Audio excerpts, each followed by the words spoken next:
now is Casey Heiser. Casey, what's your horse's name? This is Chrome Faith. And Chrome Faith is a Mustang from the western part of the country? Yes, ma'am. Do you know where from? Wyoming. So you went and got Faith in Wyoming about 3 years ago? We picked her up in Tennessee. In Tennessee? Yeah. Okay. Tell us a little bit about what you've done as far as training her. I've done a lot of groundwork on her. She does a couple of tricks, Right. like laying down, and she can sit like a dog. Right? Yeah. And you've trained her all by yourself? Yes, ma'am. Are you competing on her? Yes. What do you do? Well, I competed in the Mustang Million, and I got first place in my age division, and I've competed in some trail classes. That's awesome. So when you competed with her in the Mustang Million, how old was she? She was 1, just about to turn 2. So when you do it with a young horse like that, it's like a lead line kind of thing? You're not riding them yet?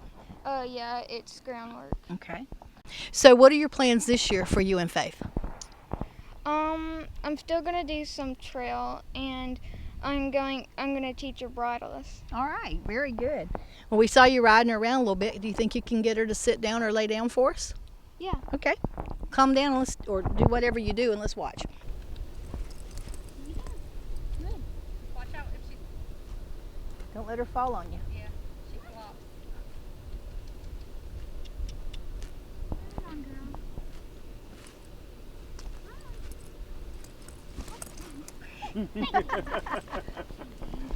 Very nice. That is very sweet.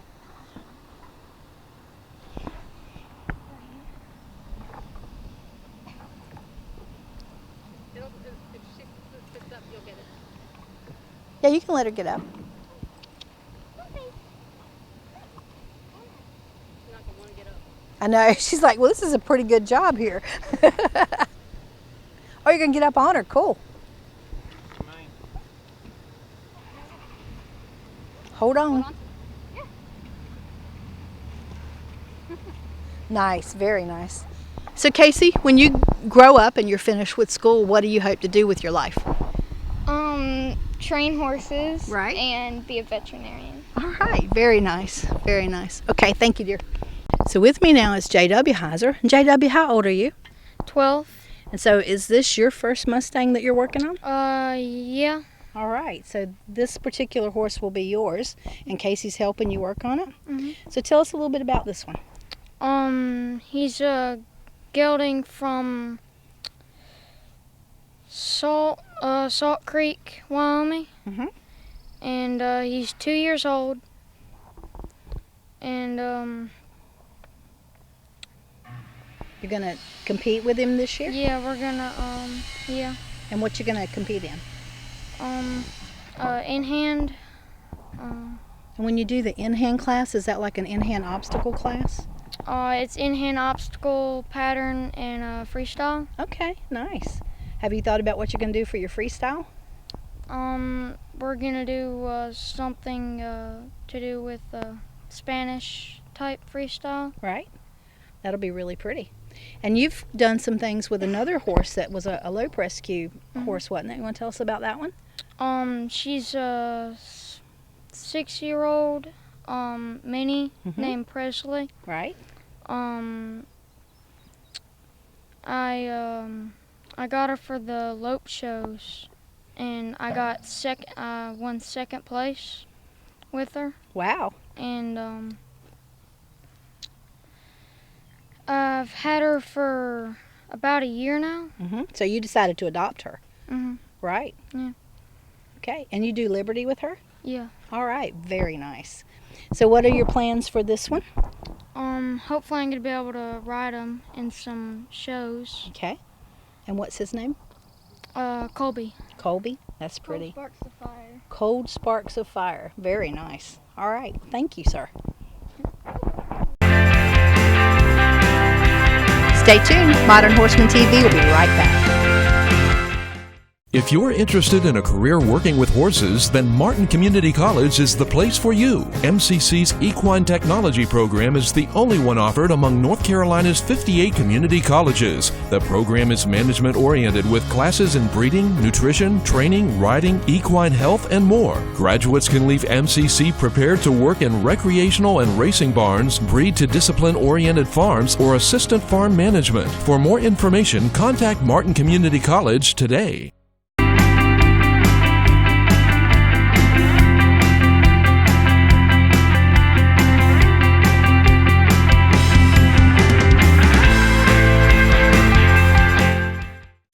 We're going to work a little bit today with going over properly saddling our horses. There's a lot of different methods and techniques to saddle a horse, and through the years I've worked out a technique that works really good for me, and it works really good for the horses. So let me show you what I do. I use a cutout pad on this horse because he has a higher wither set and I want to give him some relief. So I'm going to set my pad forward of where my saddle's going to sit, right here behind his shoulders, covering his withers.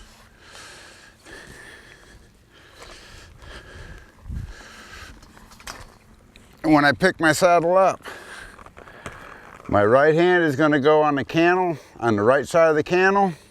Left hand's going to the skirt, and I'm going to tuck it up under my arm like it's a book. And what I'm going to do, see if I can get him to help us a little. Come on.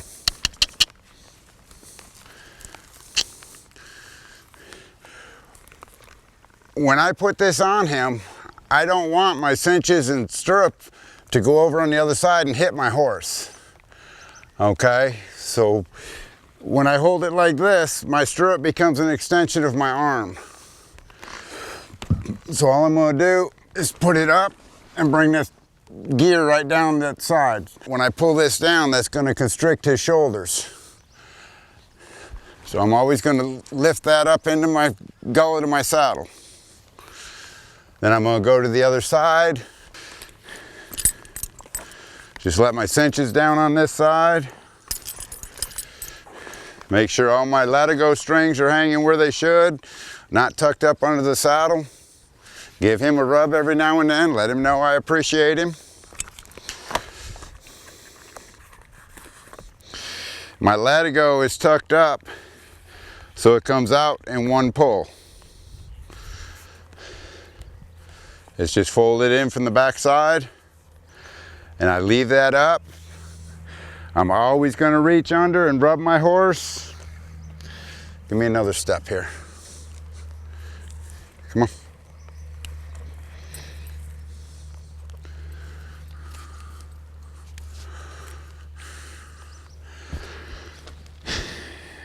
One of the worst things I can do to get my cinch is squat down and reach in here with my right hand.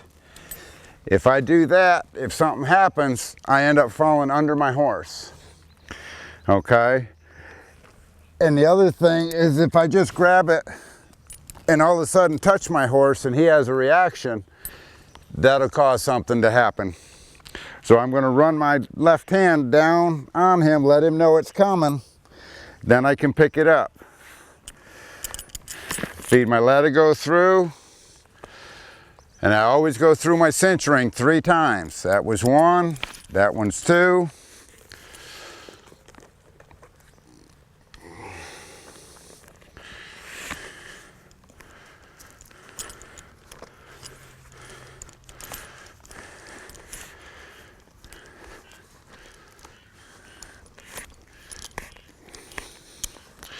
And I'm just going to snug it up. I'm not worried about tight at this point. My back cinch needs to be up against my horse. That's where it does its job. If you're going to ride with a back cinch, it needs to be up against your horse's belly. I leave my latigo down like that. That tells me after I put my bridle or whatever I'm putting on his head, and we get ready to ride, when I walk up to get on, this tells me I've not done my final tightening of my cinch. So before I get on, I'll get the rest of my tightening. When you use the flipper, you stick it through the hole. You always want to grab your leather and pull so that snaps back up against it. Now that's secure and won't come out. If you use the tie, you would just come up here and do your tie. Either way. Then I'm going to put this away so it's out of our way for what we're going to do that day. Got our horse saddled, we went on our ride, it's the end of the day, we're all tired, we're wore out, our knees hurt, our ankles hurt, and it's time to pull the gear off the horses so we can turn them out. A lot of times people get real sloppy when they do this because it's the end of the day, they just bust everything loose and drag it off their horse, and then next time they go to use it, nothing's put where it's supposed to be, and they end up having a tangled mess. Whenever I unsaddle my horses, everything gets put away. And one of the things about me and my tack, most important job is to be comfortable for my horse. My tack spends more time on the saddle rack than on the horse. If you average out the hours, you know, he's not saddled 24 hours a day. I may work him for 8 hours on a long, 8-12 hours is a long day. That's still 12 to 16 hours that is spent sitting up. Leather has a memory. So when I put my equipment up, I want to put it up so that memory in the leather is comfortable on my horse. And I'll show you what I mean by that.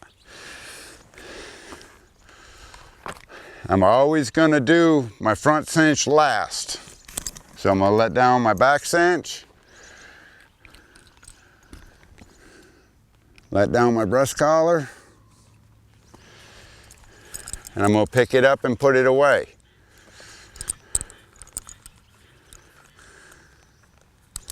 And the way I put my breast collar away is I roll this leather because I don't want this to have a twist in it when I ride him. So I'm going to roll that smoothly around my saddle and just hang it here on my hobble ring. Then I'm going to take down my front cinch.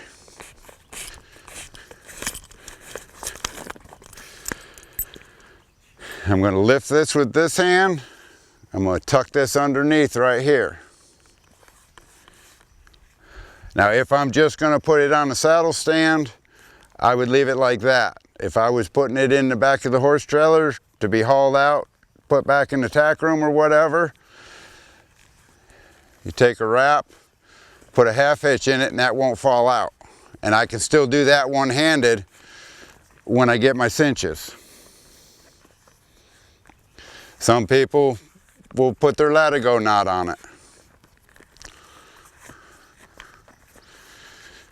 And that's put away and ready. When I carry my saddle, it's not dragging on the ground. I'm not stepping on it. My other keeper rolls up and tucks right in here, so there's no twist in it. When I put my cinch up, I lift my front cinch up through here, I roll my back cinch so that hangs with no twist. So it hangs on my saddle the same way it hangs under his belly without a twist in it. When I take my saddle off, a lot of people grab here and pull. You can see this horse's withers. This saddle fits this horse. It's attached to his withers. Okay? If I just drag that off, he's not going to appreciate me. So next time I go to saddle him and he starts dancing around when I saddle him, well, gee, he knows better than that. Why is he dancing around? It's because of the way we unsaddled him. A quick and easy cure for that is I just take my hand on the cantle and just pull the cantle off. And it unhooks from the withers and my saddle comes right into my arms.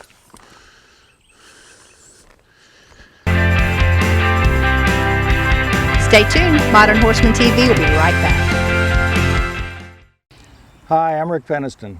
I train my horse Jake to trust me and be brave in order to face the obstacle challenges, and win in extreme cowboy races. It takes dedication, hard work, and innovation to train a champion. As an attorney representing injured persons, I use the same skills to win compensation for people injured in accidents or on-the-job injuries. If you've been injured in an accident or on the job and need advice, call me. I want to hear from you. Okay, we're going to visit for a minute about tying our horses up in a high line. The reason I use a high line, especially with the younger horses that may be prone to pull back or get bothered, is one, I don't have a wall in front of them, which really inhibits a young horse and really gets them bothered. And two, if I tie this rope on here,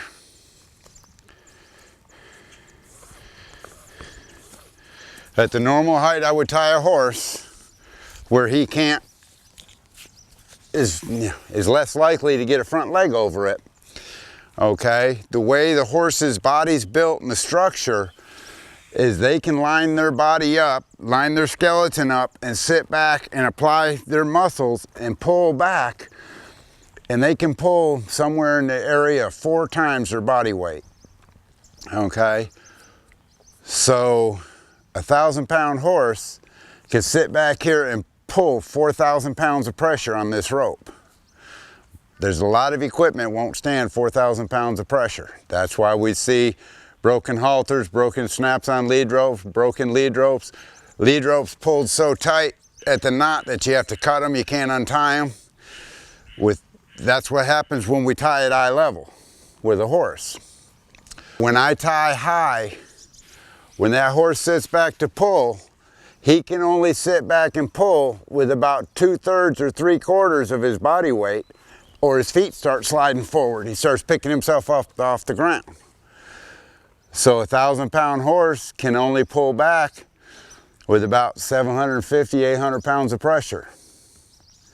So to me, there's a big difference between pulling back with 800 pounds of pressure, which most of our tack will withstand, or pulling back with 4,000 pounds of pressure, which our tack doesn't withstand.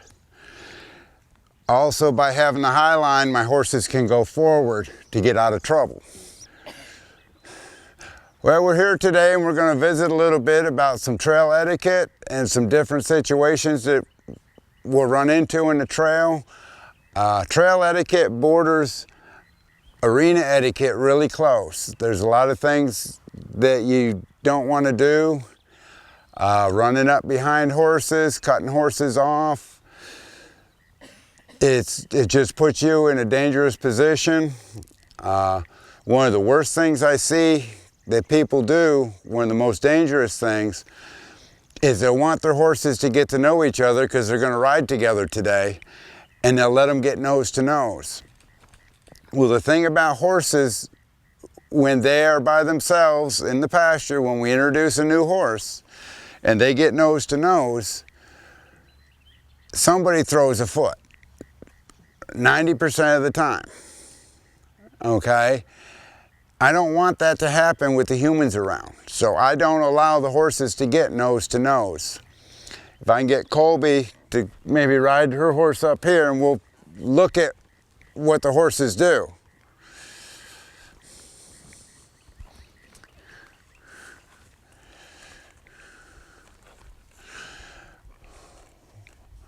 Okay, horses don't speak English, horses aren't human, they don't have human traits. They don't have personalities because they're not persons. That's arguable. There's another term that's been copyrighted that I can't say, but that's not a big deal. But they use body language to discuss things. And what I want to show here is as my horse gets closer, watch the expression of her horse. She kind of changes a little bit.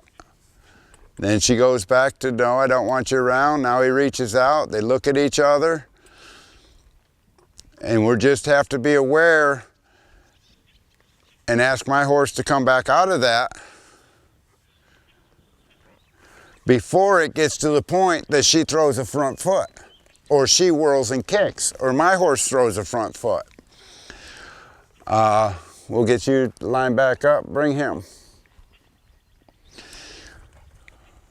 See, we're kind of safe doing this because all these horses are pastured together. But I want to be able to see the difference. See, now when she rides up to my horse and lets him get nose to nose, he's the leader in the pasture. My horse goes right passive. Okay? His ears are up, he's alert, he's fine. My horse went total passive. Okay, back him up a couple steps. Ride your little paint mare over here.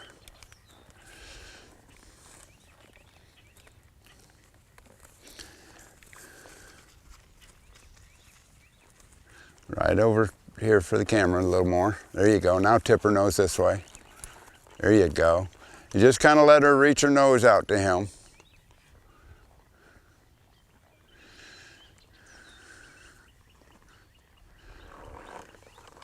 All right. Do we see what just happened there?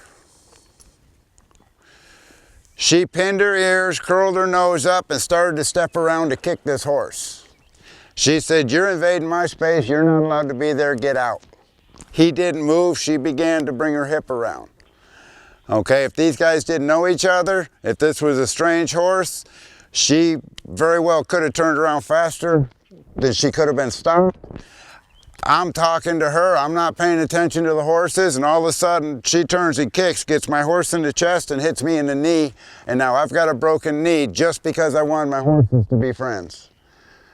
We had a situation not far from here several years ago where a friend's son did just that. They let their horse, they were standing on the ground, they hadn't saddled yet. They let their, come on youngin', there you go, thank you, can you line back up? They let their horses get together because they were gonna saddle up and all ride together. They let them get nose to nose. Those horses touched noses and the mare whirled and kicked faster than anybody knew was possible, and the boy lost 3 or 4 feet of intestine because of it, because she got kicked right in the belly. That ruined their trail ride, and it really could have ruined a lot more. So it's a real dangerous thing when our intentions are just pure. We want the best, we want the horse to enjoy the trail ride as much as we do, and we're visiting with friends and we want them to be with their friends. They're already friends or they're not friends. We don't have to put the human deal into it for the horses.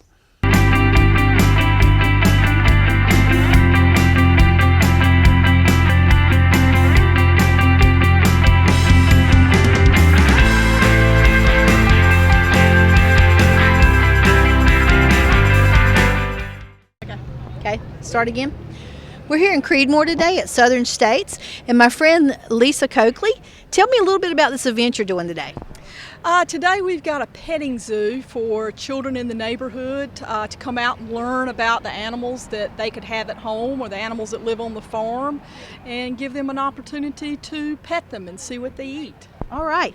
This little guy's really precious. He's a beautiful burro. Can you tell us a little bit about the burro and how to take care of him and what he eats? Well, he's a small burro, so you don't want to feed him like you do a horse. He eats horse feed, and you just feed him about 1/3 of what you would a horse because you don't want him to get too fat. Right. And does he eat hay and stuff like a regular horse too? Yes, he eats hay just like a regular horse, and they are excellent guard animals. All right. Very good. And do they have the same kind of shots and hoof care and things that you would do on like a pony? They do. They do. You would just treat them just like you would a small horse. Okay.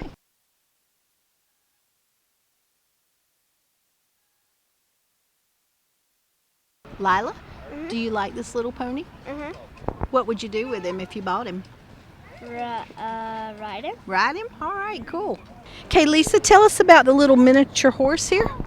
Yes, he's about 2.5 years old, and he's a mini, and he's about as big as he's going to get. He may get a little fatter if we keep feeding him. The kids have loved to feed him today, and but he's about as tall as he's going to get. And what kind of uses do miniature horses have? Well, they actually show miniature horses just like they do big horses. Right. He can pull a cart. He can ride small children. They show them in halter, so he can do just about anything a full-size horse can do. All right, cool. And give me a little overview of the other animals that you have here and how often you guys do this kind of an event. We try to do this about once a year, this time of year when the weather's nice. Today's a beautiful day.